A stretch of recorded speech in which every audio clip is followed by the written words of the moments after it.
Derby or mini derby যাই হোক না কেন, 5 গোল হলে যে কোনো টিমের সমর্থকদের মনের যে অবস্থা হয় সেটা আমাকে মুখে বলে দিতে হবে না। আর মোহনবাগান জনতা জানে যে 5 গোল হওয়ার পর কী ধরনের মনের মধ্যে একটা আলাদা রকমের উত্তেজনা তৈরি হয়ে যায়। আজকের ম্যাচে যা সুযোগ তৈরি হয়েছিল, যা শটস মোহনবাগান প্লেয়াররা নিয়েছিল, যা অন টার্গেট ছিল, এবং শুভজিতের কিছু কিছু ক্ষেত্রে ব্রিলিয়েন্ট গোলকিপিং না থাকলেও ও মোটামুটি একটা সময় ধরে নিয়েছিল যে এর থেকে লজ্জাজনক হার আমি মোহামেডান স্পোর্টিংকে গিফট করতে পারবো না, যাই হয়ে যাক না কেন আমি জীবন বাজি রাখবো, বাট আমি সেভ করে যাব। যদি ওই সেভগুলো না হতো তাহলে 6, 7, 8, 9 থাক। কিন্তু মোহনবাগান যেভাবে 5টা গোল করেছে, যেভাবে গোল খেয়ে পিছিয়ে গিয়ে তারপর কামব্যাক করেছে, আনএক্সপেক্টেড একটা সিচুয়েশন ছিল, আউট অফ নো হোয়ার যেভাবে সেট পিসকে ওরা কাজে লাগিয়েছে, এরিয়াল ডুয়েলকে বিট করেছে, গোল করেছে, এবং ফাইনালি সেখান থেকে মোহনবাগান যেভাবে কামব্যাক করেছে, সেটা কোথাও আমার মনে হয় যে একটা চ্যাম্পিয়ন টিমের মেন্টালিটিকে শো করে। দেখো, একটা টিম শুধুমাত্র তার সিগনেচার দিয়ে, তার হাইপ দিয়ে, তার যে অরিজিনাল স্ট্রেংথ রয়েছে, বেঞ্চের যে স্ট্রেংথ রয়েছে, চ্যাম্পিয়ন মাইন্ডেড কোচদেরকে নিয়ে এসে শুধুমাত্র কিন্তু চ্যাম্পিয়ন হয় না। প্লেয়ারদের মধ্যে, এবং যে প্লেয়াররা কন্টিনিউয়াসলি সিজনের পর সিজন পারফর্ম করে যাচ্ছে, সবার মধ্যেও না একটা চ্যাম্পিয়নশিপ মেন্টালিটি অটোমেটিক্যালি ইনজেক্ট হয়ে যেতে হয়। এটা এটা আমার মনে হয় যে তখনই সম্ভব যখন পুরো সিস্টেমটা ফ্রম টপ টু বটম, একদম from management to grassroot worker, প্রত্যেকের মধ্যে as well as with the fans, প্রত্যেকের মধ্যে এই জিনিসটা ঢুকে যায় যে আমরা এসেছি এখানে চ্যাম্পিয়ন হতে। Second, third, fourth, fifth, sixth আমরা যেখানে ফিনিশ করি না কেন, ইকুইভ্যালেন্ট টু আস। যদি ফিনিশ করতেই হয় তাহলে 1 নম্বরে ফিনিশ করতে হবে, কারণ সেকেন্ড বয়েরও এখানে যা ভ্যালু, 10th বয়েরও কিন্তু সেম ভ্যালু। কোথাও কিন্তু আলাদা রকম তোমাকে ক্রেডিট কেউ দেবে না যে দেখো এই ছেলেটা না 10 রোল করতে করতে হঠাৎ করে 2 করেছে। ডাজেন্ট ম্যাটার, ফার্স্ট তো হতে পারেনি। মোহনবাগানের যে টার্গেটটা, প্লেয়ারদের যে ড্রিমটা, যে একটা একটা অ্যাচিভমেন্টের দিকে পৌঁছে যাওয়া, সেটা কিন্তু ওই টপ পজিশনটা। হ্যাঁ, অনেক অনেক রকম নেগেটিভ বলতে পারে, দেখো এই জিনিসগুলো চলতেই থাকবে। কি হবে চ্যাম্পিয়ন হয়ে হয়ে? ইরান তো যায়নি, এএফসি চ্যাম্পিয়ন্স লিগ 2-এ তো খেলতে পারবে না। এই যে ইরান না যাওয়ার চ্যাপ্টারটা, আমি জানি প্রত্যেকটা মোহনবাগান সমর্থককে এই মুহূর্তে হন্ট করছে, করবেও। কারণ মোহনবাগান এই সিজনে চ্যাম্পিয়ন হলেও ওই একটা একটা মাইনার মিস্টেকের জন্য, যেটা সেই মুহূর্তে কারো মাইনার মিস্টেক মনে হলেও পরবর্তী সময়ে সেটা মেজর বা মেজরের থেকেও যদি বড় কোনো মিস্টেক হয়, সেটাতে রূপান্তর হয়েছে। বাট দ্যাট ডাজন্ট মিন কি সমর্থকদের যে একটা আশা রয়েছে, সমর্থকদের যে ভালোবাসা রয়েছে, তারা তো এইসবের মধ্যে নেই। ইভেন আমি বলবো যে ম্যাক্সিমাম প্লেয়ার্স, এটা তো তাদেরও ডিসিশন ছিল না, কিছু প্লেয়ারের সমস্যা ছিল এবং সম্ভবত ইন্টারনাল কোনো ডিসিশনস ছিল। কিন্তু তার জন্য আমি যদি একটা টোটাল সিস্টেমকে বদনাম করতে শুরু করি, বা টোটাল সিস্টেমের দিকে যদি আমি আঙুল তুলতে শুরু করি, মানে তার থেকে বোকামো বোধহয় আর কিছু নেই। নাচ না জানে আঙ্গন টেড়া, এরকম টাইপের একটা ব্যাপার। এবং ওই যে একটা যন্ত্রণার জায়গা, মোহনবাগান জনতাকে কিন্তু কুরে কুরে খাবে। কিন্তু তারপরেও প্রত্যেকটা সমর্থক অন্ততপক্ষে এইটুকু আশা নিয়ে বাড়ি ফিরতে পারবে যে ওই সিচুয়েশন থেকে টিম কামব্যাক করেছে, আইএফএ শিল্ড জিতেছে, এবং প্রথম দিন থেকে চ্যাম্পিয়নশিপ ধরে রাখার, চ্যাম্পিয়ন হওয়ার যে একটা দাবিদারের সবথেকে বড় জোরালো বার্তা, সেটা মোহনবাগান প্রথম দিন থেকে দিয়ে আসছে। অ্যান্ড সেই কারণেই প্রত্যেকটা ম্যাচে এই ধরনের ডমিনেশন আমরা দেখতে পাচ্ছি। এবং আমি প্রিভিউ বানাতে গিয়ে একটা জিনিস বারবার বলেছিলাম যে মোহামেডান স্পোর্টিংয়ের খুব বেশি করার কিছু নেই। আমরা সবাই জানি, অনেকে বলেছে খুব টাফ ম্যাচ হবে, এইসব আগে থেকে বলে লাভ নেই, উল্টোপাল্টা কথা বলে লাভ নেই, বেশি বাড় খাইয়ে লাভ নেই। দেখো, ফুটবল আজকের দিনে দাঁড়িয়ে কমপ্লিটলি সায়েন্স ভিত্তিক, কমপ্লিটলি। তোমার যদি স্ট্র্যাটেজি ঠিকঠাক না থাকে, তোমার যদি কোচের ট্যাকটিক্যাল যে ডিসিশনস রয়েছে যেগুলো যদি ঠিকঠাক না থাকে, তোমার যদি প্লেয়ারদের মধ্যে যে ডেডিকেশন রয়েছে সেটা যদি না থাকে, এবং অবশ্যই ডিসিপ্লিন যদি না থাকে, তাহলে কিন্তু তুমি হোঁচট খাবে, সেটা তোমার প্রবলেম। বাট মোহনবাগান এই মুহূর্তে যে মোমেন্টামের মধ্যে রয়েছে, সেখানে যদি মোহনবাগান হোঁচট খায়, সেটা হবে অবাক হওয়ার ব্যাপার যে মোহনবাগান হোঁচট খেয়ে গেল।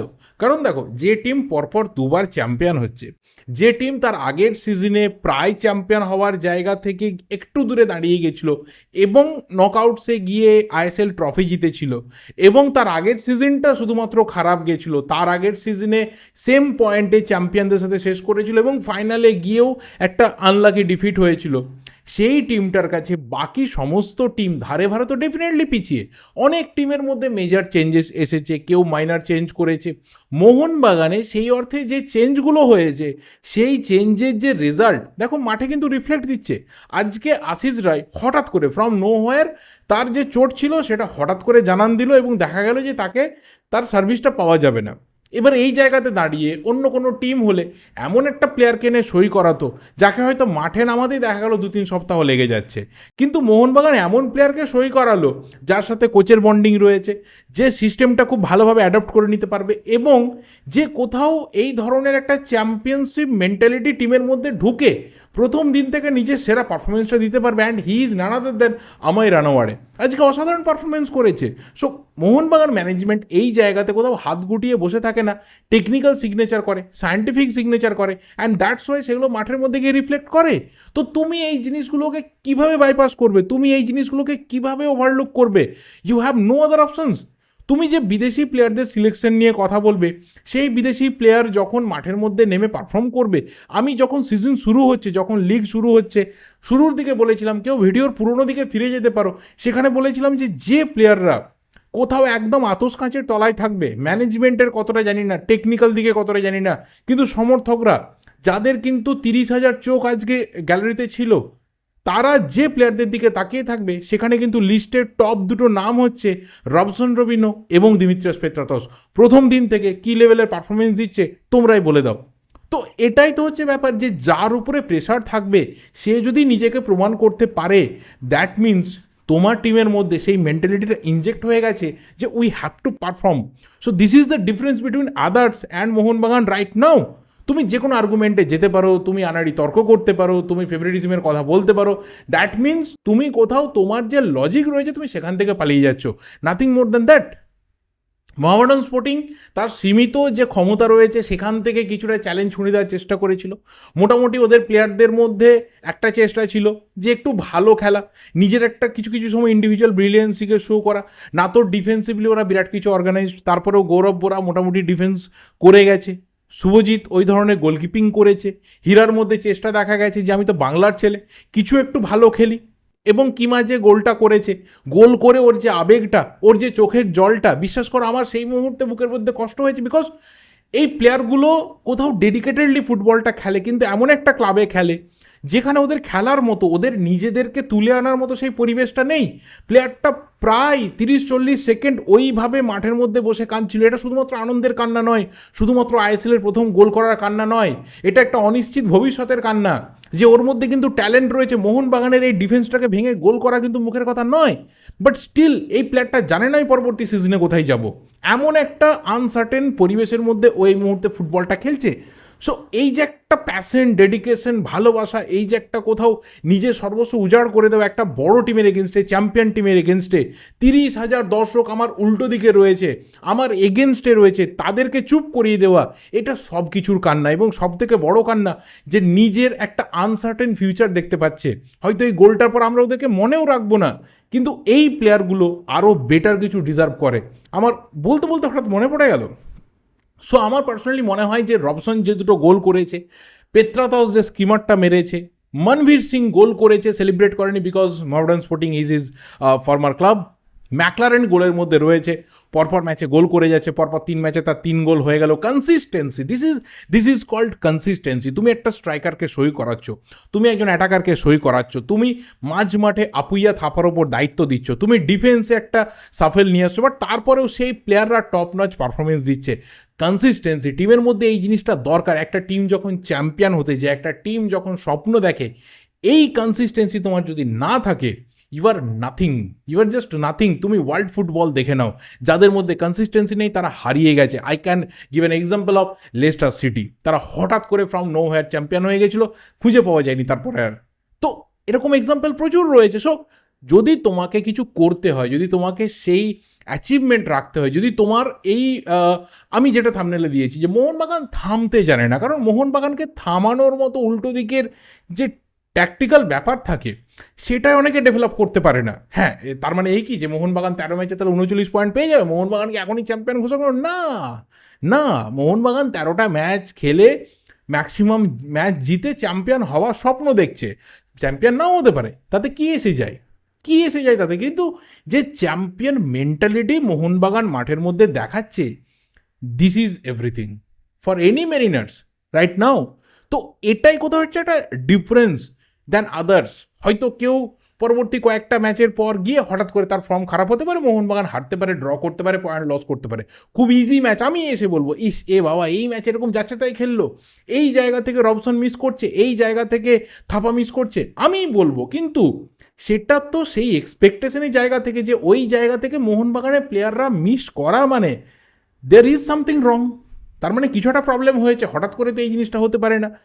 এই যে ব্যাপারটা, এই ব্যাপারটা কিন্তু মোহনবাগান এক্সাম্পল বারবার সেট করে দিয়েছে আমাদের সামনে। লাস্ট যেটা নিয়ে কথা বলবো সেটা হচ্ছে দুটো ব্যাপার। এক, আমাদের সের্জিও লোবেরা বেশ কিছু ট্যাকটিক্যাল পরিবর্তন করেছিলেন, স্ট্র্যাটেজিক্যাল পরিবর্তন করেছিলেন, লাইন আপে পরিবর্তন করেছিলেন, এগুলো নিয়ে প্রিভিউতে কথা বলেছি। যতটুকু ফুটবল বুঝি, যতটুকু ফুটবলকে বোঝার চেষ্টা করি, যতটুকু ফুটবলকে ভালোবেসে অন্ততপক্ষে একজন কোচের মানসিকতা বা তিনি কি চাইছেন এটা বোঝার চেষ্টা করি, সেখান থেকেই বলেছিলাম।